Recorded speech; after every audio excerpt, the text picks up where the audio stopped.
మీరు చనిపోయిన తర్వాత ఏమవుతుందో తెలుసా? మీ అంత్యక్రియల కండి కొన్ని గంటల తర్వాతే ఏడుపులు ఆగిపోతాయండి. వాళ్ళంతా మీ గురించి మాట్లాడడం మానేసి భోజనాలు ఎలా ఏర్పాటు చేసుకోవాలో దాని గురించి చర్చించుకుంటారండి. పిల్లల్లో మళ్ళీ ఆడుకోవడం ప్రారంభిస్తారండి. కొంతమంది టీ తాగుతూనే బయటికి వెళ్తారండి. కొంతమంది బంధువులు వారి టూర్ ప్రణాళికలు మొదలు పెడతారండి.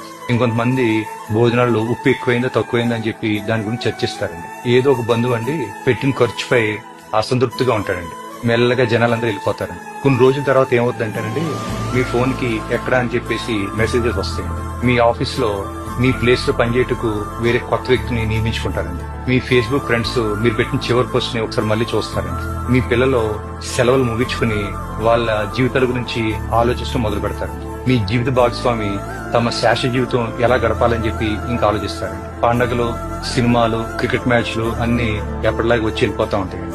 పువ్వులు